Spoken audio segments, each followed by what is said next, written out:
Hello future of India. तो कैसे हैं आप सब लोग? आई होप बच्चों आप लोग काफ़ी मज़े में होंगे। तो बच्चों आज हम लोग पढ़ने वाले हैं यूनिट एंड मेजरमेंट, जो कि क्लास 11th का फिज़िक्स का चैप्टर नंबर 2 है। तो चलिए यहाँ पे यूनिट एंड मेजरमेंट पढ़ने से पहले हम आपकी पुरानी नॉलेज को थोड़ा रिकॉल करते हैं। देखिए आप लोगों ने बच्चों पढ़ा है फिजिकल क्वांटिटी। फिजिकल क्वांटिटीज़ क्या होती हैं? ऐसी कोई भी चीज़ इस पूरे यूनिवर्स में जिसको हम मेजर कर सकते हैं किसी भी इंस्ट्रूमेंट के द्वारा, उसको हम क्या कहते हैं? Physical quantities. जैसे आप किसी शॉप पे राशन लेने जाते हैं, आप कहते हैं भैया हमें 5 kg राइस दे दीजिए। तो यहाँ पे आप राइस को क्या कर पा रहे हैं? मेजर कर पा रहे हैं। किसमें? मास में कर पा रहे हैं। तो मास हमारा यहाँ पे क्या हुआ? एक फिजिकल क्वांटिटी हुई। या फिर आप किसी की जर्नी को मेजर कर रहे हैं किसमें? लेंथ में। तो लेंथ क्या है? एक फिजिकल क्वांटिटी है। तो अगर ये लिखने को आता है कभी भी, the quantities which can be measured by instrument and which describe the laws of physical world is known as physical quantity. अब देखिए जो फिजिकल क्वांटिटीज़ होती हैं इसको हम लिखते कैसे हैं? फॉर एग्जाम्पल अगर मैं किसी की ट्रेन की स्पीड बता रहा हूँ तो मैंने कहा 50 किलोमीटर 50 किलोमीटर पर आवर। यहाँ पे लिखा 50 किलोमीटर पर आवर। अब देखिए यहाँ पे 50 क्या है? ये एक न्यूमेरिकल वैल्यू है।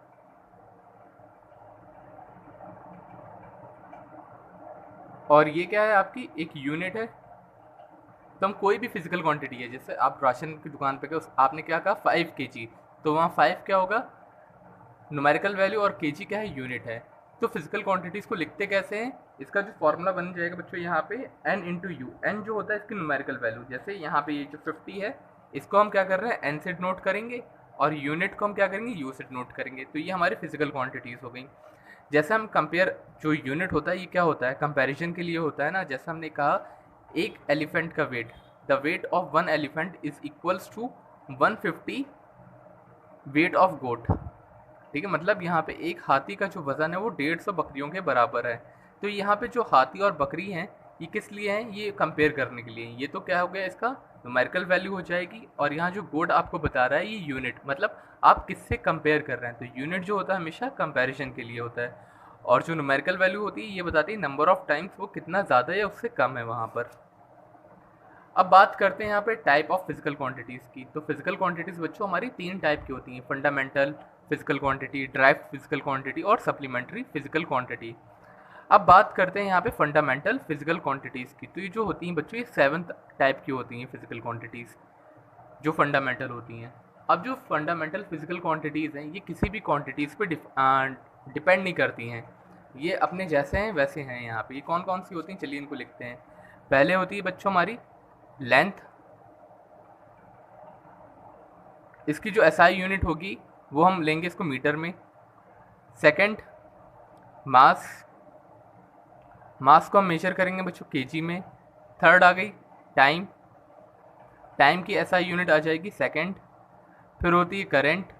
ये सारी की सारी कैसी हैं?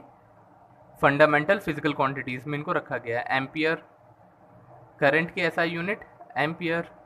फिर टेम्परेचर। अब देखिए टेम्परेचर को बहुत सी बुक में थीटा करके नोट किया होगा, या फिर टी करके वो उसको नोट कर रहे होंगे कैपिटल टी। तो दोनों बात एक ही है बच्चों। नेक्स्ट आती है 6th, amount of substance. Amount of substance इसको हम मेजर करेंगे बच्चों मोल में, एसआई यूनिट। और लास्ट है हमारी ल्यूमिनस इंटेंसिटी।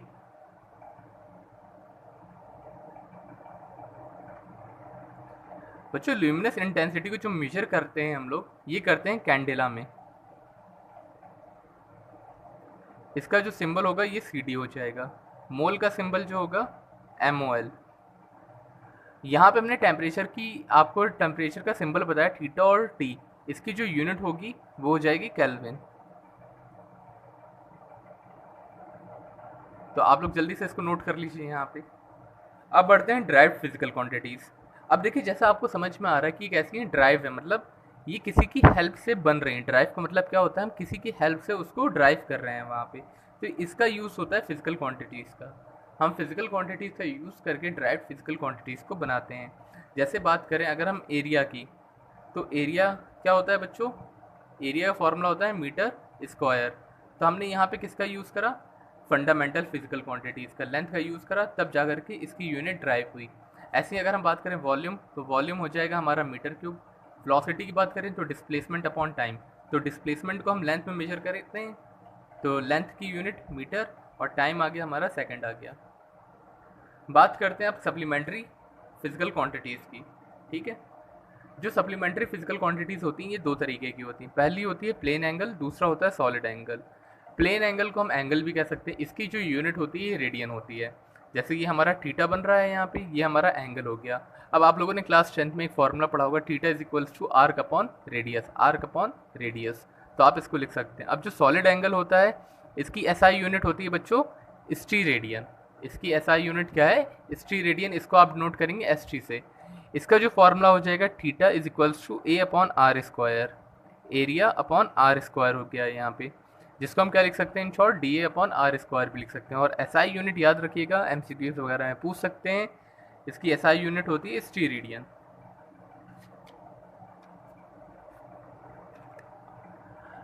अब बात करते हैं बच्चों हम लोग कि हमारे डायमेंशन क्या होते हैं। जैसे आपने अभी यहाँ पे क्या देखी थी, फंडामेंटल क्वांटिटीज़ पढ़ी थी आपने। अब हम पढ़ने वाले हैं डायमेंशन। डायमेंशंस जो होती हैं एक्चुअल में ये होती हैं पावर्स। किसकी पावर्स होती हैं? जो फिजिकल क्वांटिटीज़ हमने पढ़ी हैं अभी उसकी पावर्स होती हैं, उसको डिफाइन करने के लिए होता है। अब जैसे लेंथ को अगर आप डायमेंशन के केस में, तो आपने एसआई यूनिट वगैरह देखी थी इसकी।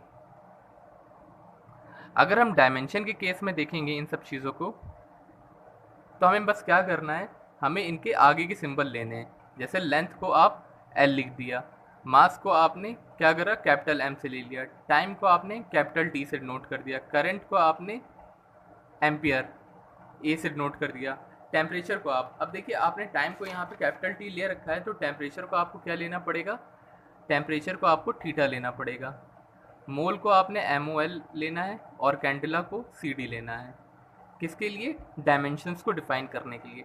चलिए इसको हम एग्जांपल से करते हैं यहाँ पे। जैसे ये मास है M, length L, temperature T, amount of substance mole, current A, temperature theta, luminous intensity C। अब मुझे वेलोसिटी का क्या बताना है, डायमेंशन बताना है। तो हमें सिंपल से देखिए डायमेंशन बताना है, ना कि हमें इसकी यूनिट बतानी है।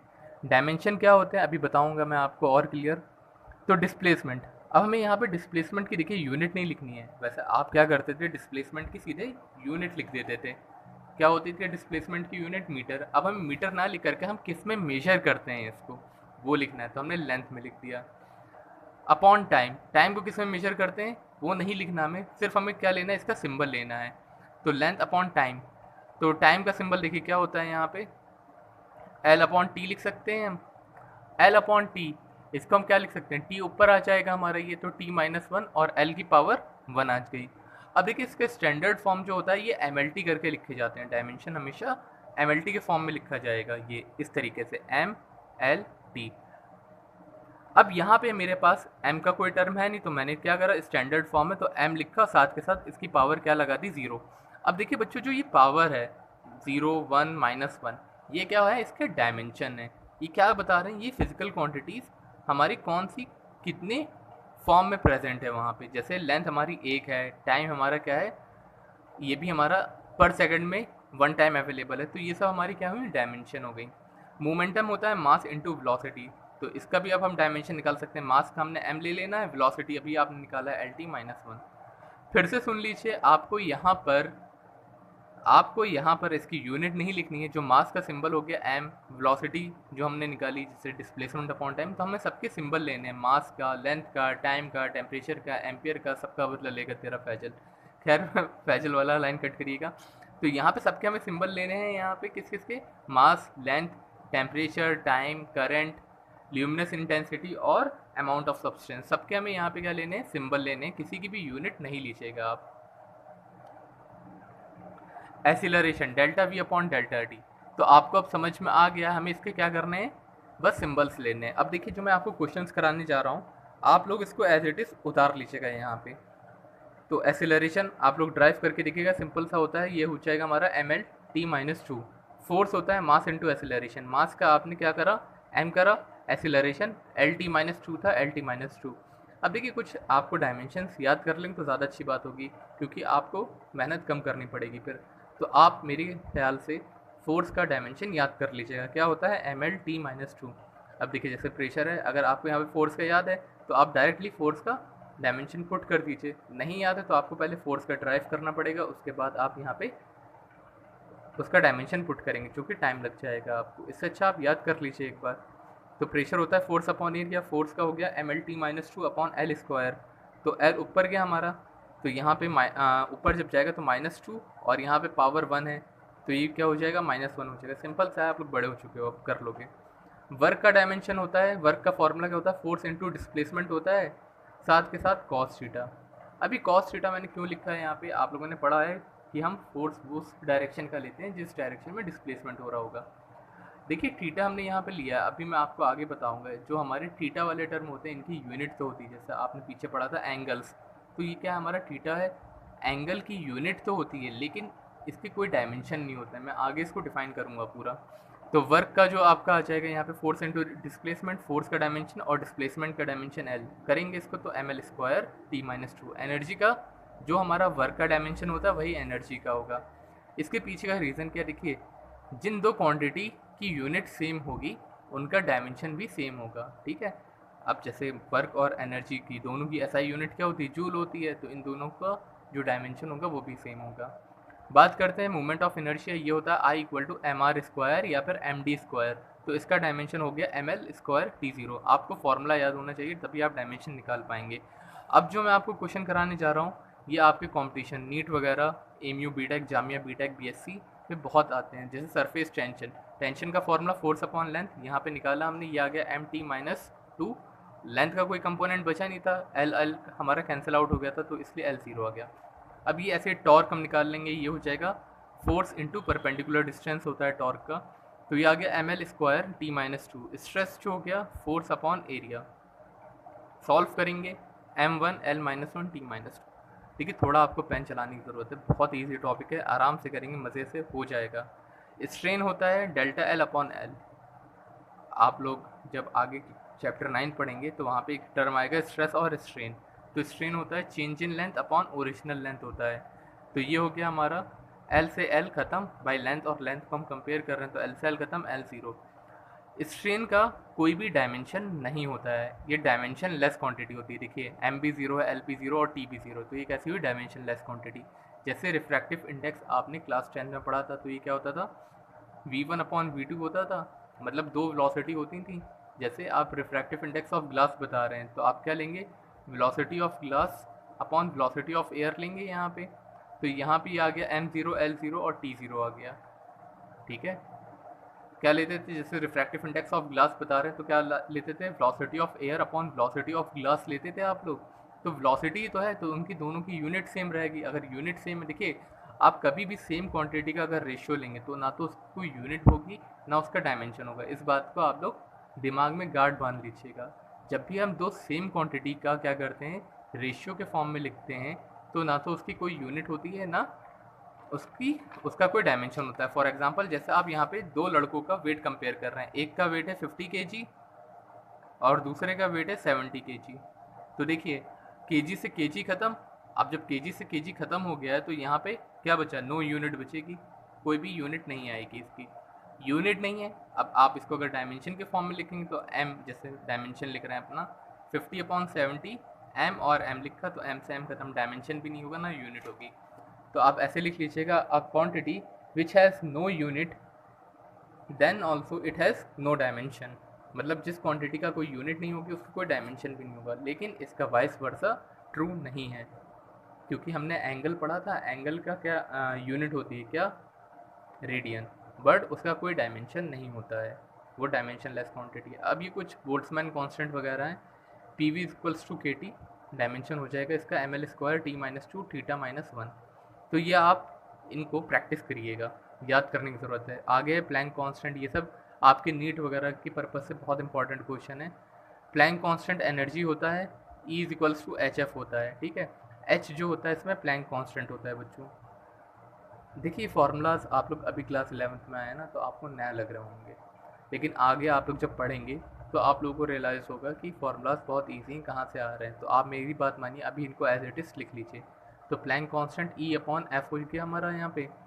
ई क्या है, हम वर्क के फॉर्म में लिख सकते हैं भाई, एनर्जी है ना ये, तो एनर्जी की यूनिट जूल, तो इससे अच्छा वर्क लिख लो।